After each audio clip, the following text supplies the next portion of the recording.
del verso 35. Enseñando Jesús en el templo decía: como dicen los escribas que el Cristo es hijo de David, porque el mismo David dijo por el Espíritu Santo: dijo el Señor a mi Señor, siéntate a mi diestra hasta que ponga a tus enemigos por estrado de tus pies. David mismo le llama Señor. ¿Cómo pues es su hijo? Y gran multitud del pueblo le oía de buena gana, y les decía en su doctrina: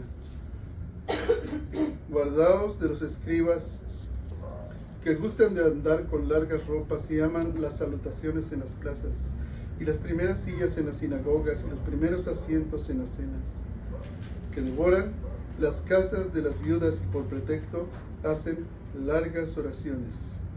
Estos recibirán mayor condenación. Entonces vamos. Recuerden que estamos ya en los últimos días antes de que empiece la Pascua, en la crucifixión del Señor Jesús.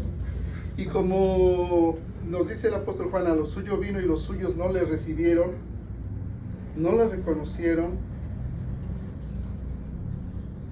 y habiéndole intentado matar ya varias veces, les dice algo importante aquí. Dice: ¿cómo dicen los escribas que el Cristo, es decir, el Mesías, es hijo de David? Porque el mismo David dijo por el Espíritu Santo: dijo el Señor a mi Señor. Es decir, dijo Dios a mi Dios, para que lo entendamos en nuestro lenguaje actual, ¿no? Pero le llama hijo de David, pero también está diciéndolo Señor, o sea, Dios. Siéntate a mi diestra hasta que ponga a tus enemigos por estrado de tus pies. Y esto de poner a tus enemigos por estrado de tus pies, yo quiero que entiendan ustedes, hermanos, esto. Hoy está, sobre todo viene desde los Estados Unidos de Norteamérica, una corriente tan fuerte que dicen que la iglesia tiene que controlar y que tiene que tomar los primeros lugares en todo aspecto, en las empresas, en el gobierno, en el ejército, en la educación, en la sociedad. Pero eso contradice lo que dice la palabra de Dios. Si leemos el Salmo 110, vayan a él, por favor. Vamos a ver lo que dice. Porque es el Salmo que está citando el Señor. Jehová dijo a mi Señor. Jehová dijo a Adonai: siéntate a mi diestra hasta que ponga a tus enemigos por estrado de tus pies. ¿Hasta cuándo, hermanos? Hasta que Él, Jehová, el Padre, ponga a sus enemigos del Señor, del Mesías, del Hijo de David, por estrado de sus pies. ¿Cuándo sucederá eso? ¿Hasta cuándo sucederá? Bueno, es de lo que vamos a hablar en el próximo capítulo. Porque ciertamente desde que el Señor resucitó hasta este momento, Él se sentó a la diestra de Dios. Y está esperando hasta que el Padre ponga a sus enemigos por estrado de sus pies. ¿Por qué es importante entender esto? Porque en todos lados, ya históricamente, la Iglesia Católica intentó hacerlo. Tener el poder espiritual y el poder temporal aquí en la tierra. Poner y quitar reyes y emperadores a través de un cristianismo pervertido. Pero ahora las iglesias protestantes y las iglesias evangélicas, y muchas iglesias en el mundo, hacen énfasis en que ahora los cristianos tenemos que conquistar el mundo. Pero eso no es lo que dice el Señor, porque su reino no es de este mundo. Y el reino de Dios está en el corazón de nosotros, en cada uno. Pero ahora muchos predicadores y la gente así lo entiende y así quiere que el reino de Dios se establezca aquí, en esta tierra. ¿Y quiénes son los únicos que ganan con este tipo de predicación? Los líderes de las iglesias. Son los únicos que ganan. Los demás, nadie.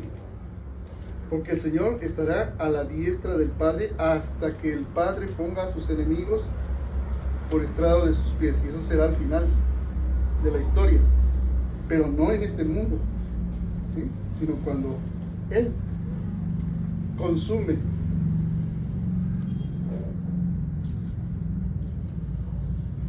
toda su redención. Ya está consumada, pero cuando consume la ejecución de la redención, dice: Jehová enviará desde Sión la vara de tu poder, o el cetro de tu poder. ¿Qué significa eso? ¿Quién tiene el cetro? Un rey. Está hablando del rey. El Señor es el rey. Y está diciendo aquí: Jehová enviará desde Sión la vara de tu poder. Recuerden que Sión, el monte de Sión, es Jerusalén. Allí llegó el Señor Jesús. Dice: domina en medio de tus enemigos. Tu pueblo se te ofrecerá voluntariamente en el día de tu poder. Pero dice que el pueblo se ofrecerá voluntariamente. Cuando tú voluntariamente te ofreces a Dios, es cuando te arrepentiste, te convertiste y naciste de lo alto. Y te ofreciste voluntariamente al Señor en el día de su poder. Y te dio el poder para ser testigo. Dice: en la hermosura de la santidad. Es decir, en la hermosura de la consagración total y exclusivamente al servicio de Dios. Así que el reino de Dios no está aquí o allá, está en nosotros, ¿verdad? Y en la hermosura de la santidad. Dice: desde el seno de la aurora tienes tú el rocío de tu juventud. Juró Jehová y no se arrepentirá: tú eres sacerdote para siempre, según el orden de Melquisedec. Es decir, el Señor que está sentado a la diestra es rey, pero es sacerdote también, sumo sacerdote. ¿Se dan cuenta cómo está hablando de Jesús? Como sumo sacerdote, como rey de reyes, porque está a la diestra del Padre, ¿sí? Dice: el Señor está a tu diestra, quebrantará los reyes en el día de su ira, la ira de Jehová. Juzgará entre las naciones, las llenará de cadáveres, quebrantará las cabezas de muchas tierras. Del arroyo beberá en el camino, por lo cual levantará la cabeza. Bueno, ahora regresemos al Evangelio. ¿Cómo dicen los escribas que el Cristo es hijo de David? Porque el mismo David dijo por el Espíritu Santo: dijo el Señor a mi Señor, siéntate a mi diestra, hasta que ponga a tus enemigos por estrado de tus pies. David mismo le llama Señor. ¿Cómo pues es su hijo? Y gran multitud de pueblo le oía de buena gana. Para nosotros que ya estamos 2000 años después, pues ahora lo entendemos. Lo que no ha entendido mucha gente es: siéntate a mi derecha hasta que ponga a tus enemigos por escabel de tus pies o por estrado de tus pies. Dense cuenta, ¿sí? Que es importante esto. Así que todo aquel que predica que nosotros vamos a instaurar el reino de Dios en este mundo, pues realmente no ha comprendido, o si ha comprendido, no es un siervo de Jesucristo, es un falso maestro, ¿sí? Pero los falsos maestros, ¿qué es lo que suscitan con estas palabras en las gentes? La codicia. Porque les hace anhelar y creer que Dios les va a dar lo mismo que cualquiera que no tiene fe en Dios anhela en este mundo: el poder y la riqueza. Y aquí dice que el pueblo le oía de buena gana y les decía en su doctrina, verso 38: guárdense de los escribas que gustan de andar con largas ropas y aman las salutaciones en las plazas, y las primeras sillas en las sinagogas y los primeros asientos en las cenas, que devoran las casas de las viudas y por pretexto hacen largas oraciones. Estos recibirán mayor condenación. Ahora, lo que nos dice aquí de manera tan sencilla el Evangelio es que nos está hablando, si ustedes recuerdan 2 de Timoteo capítulo 3, de los narcisistas. Los escribas aquí eran los maestros profesionales del judaísmo y la mayoría de los escribas eran fariseos. Bueno, esos fariseos eran unos narcisistas porque modernamente, ¿cómo entendemos nosotros a los narcisistas?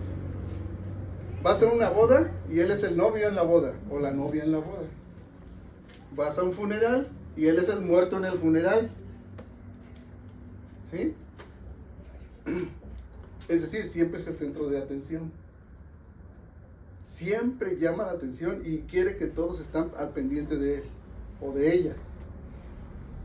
El espíritu de Jezabel así es. También. Yo soy el premio. Nada más por el hecho de ser Jezabel, yo soy el premio. Bueno, esto eran los fariseos, los escribas. A eso se refiere con gustan de andar con ropas largas, es decir, alargaban los flecos de sus mantos para que vieran que tenían todas las promesas de Dios ahí escritas y obedecían. Dice, y aman las salutaciones en las plazas, ser el centro de atención. Y las primeras sillas en las sinagogas, o sea, los primeros puestos en los lugares de reunión, los asientos VIP, dicen hoy, ¿no? Very important person, gente muy importante. Y devoran las casas de las viudas y por pretexto hacen largas oraciones. Estos recibirán mayor condenación, porque cuando fallecían, ellos se gastaban la herencia de la viuda banqueteando todo el tiempo. Pero como decían que iban a orar a Dios, pues la pobre viuda pues consumía sus bienes ahí haciéndoles banquetes espléndidos. Y se acababan las herencias. Ellos en lugar de asumir sus gastos, no, que otro les dé y de lujo, además. Entonces el Señor nos está advirtiendo, 2 Timoteo capítulo 3, ¿cómo concluye, hermanos? A estos evita. Eviten, hermanos, a esa clase de personas, evitémoslas. Y en la congregación jamás permitamos que pueda haber una persona así. O se arrepiente o se va. Sí, me explico. Eso es bien importante. Complemento con otras cosas que ya les he dicho antes, pero es importante, hermanos. No todos los narcisistas son psicópatas, pero todos los psicópatas son narcisistas. Y los peores psicópatas son los líderes religiosos. Y tenemos que tener mucho cuidado. Mucho cuidado. Porque el mayor psicópata, que es Satanás, se sabe la Biblia mejor que cualquiera de nosotros. La diferencia es que nosotros tenemos el don del Espíritu Santo. Y el Espíritu Santo nos da discernimiento. Y hoy más que nunca, hermanos, el peligro mayor en la iglesia no está en el mundo, está en la iglesia. No está afuera. Está en la iglesia. Pero la mayoría no lo entienden. Yo les he enviado a ustedes algunos videos al grupo de iglesia. Yo espero que los hayan visto, porque eso les va a dar discernimiento. No les envío a veces tanto como quisiera, porque si así yo me doy cuenta que no los ven todos, pues menos. Pero tienen que verlos, porque el mayor peligro está adentro de la iglesia, no está afuera. Afuera ya sabemos cómo está, pero adentro es donde se infiltran. El mismo apóstol Pablo lo dijo: yo sé que después de mi partida vendrán lobos rapaces que no perdonarán al rebaño, y de entre ustedes mismos se levantarán hombres perversos que arrastrarán tras de sí a los discípulos. Bueno, esto es lo que abunda hoy en la iglesia, hermanos, en cualquier denominación. Y ahí es donde yo también quiero pedirles, no se olviden de orar por mí también, porque todos los verdaderos hijos de Dios somos el objetivo de Satanás. Pero al que Dios pone a predicar y enseñar, es muy sutil en la tentación y en las pruebas. Entonces yo les pido que no se olviden de orar por mí, y los que oyen la grabación, de orar por sus pastores, ¿verdad? Para que sean verdaderamente guiados por el Espíritu Santo, y no por motivaciones puramente para este mundo, ¿sí? Para ser como lo que dice el Señor: guárdense de los escribas. ¿Qué diría el Señor hoy en día? Guárdense de esos pastores que son así, narcisistas, de los psicópatas integrados. Son los más peligrosos, ¿sí? Ya otro día hablamos más de eso, ¿sí? Pero lo dejo ahí anotado. Verso 41. Estando Jesús sentado delante del arca de la ofrenda, miraba cómo el pueblo echaba dinero en el arca, y muchos ricos echaban mucho. Y vino una viuda pobre y echó 2 blancas, o sea, un cuadrante. Entonces, llamando a sus discípulos, les dijo: de cierto os digo que esta viuda pobre echó más que todos los que han echado en el arca, porque todos han echado de lo que les sobra, pero esta de su pobreza echó todo lo que tenía, todo su sustento. Bueno, esto tiene la aplicación, ustedes ya lo saben, hermanos. El apóstol Juan lo dice: si alguno ve a su hermano tener necesidad de lo necesario para el cuerpo, para este mundo, y cierra contra él su corazón y le dice: ándale, vete, que Dios te bendiga, que te vaya bien, que no pases frío y no tengas hambre, sin darle lo que necesita para el cuerpo, ¿cómo morará el amor de Dios en él?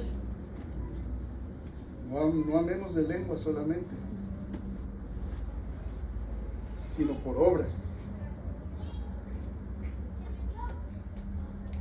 Y Dios aquí nos enseña que Él está atento a todo lo que hacemos. Aquí está sobre ¿qué significa que echó ella un cuadrante o 2 blancas? Esto equivale a un 64avo de un denario. Un denario es la ganancia que tienes por un día de trabajo. ¿En cuánto sale el salario mínimo en México hoy en día? Diario. Según la ley, ya sabemos que no es según la realidad, pero según la ley, ¿no son 250 pesos? Bueno, 250 pesos entre 64, 3 pesos. ¿Dan de cuenta? Esta viuda dio 3 pesos, 3 pesos de tortillas para comer con sal. Porque aquí dice claramente, echó todo lo que tenía, todo su sustento. Era su sustento del día. 3 pesos de tortillas, ni un cuartito, medio cuartito de tortillas. 3 o 4 tortillas. Y era su sustento. Y el Señor ve lo que hace esta anciana. Echó todo lo que tenía de su pobreza y dio más que todos los que han echado en el arca. Y luego nos dice, porque todos dieron de lo que les sobraba. ¿Cuál es la enseñanza práctica de esto, hermanos? Dale a Dios algo que le honre como Dios. Primero date a ti mismo. Luego a tu hermano, a tu familia en Cristo que tú ves que padece necesidad, ayuda.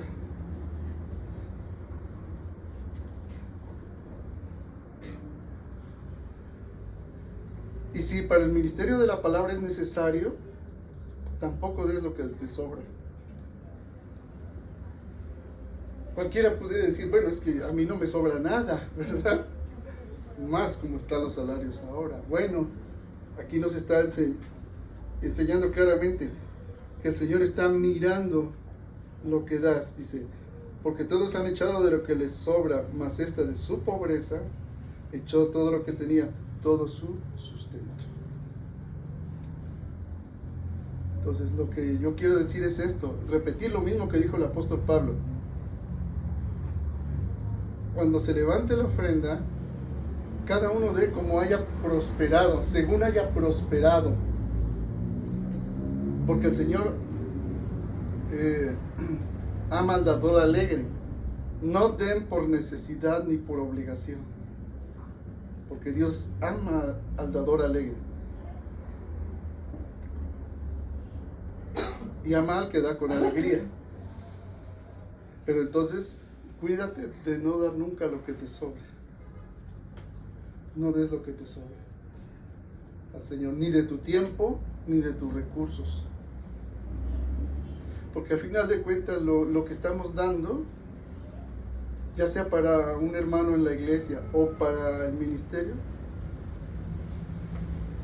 de Él viene, finalmente.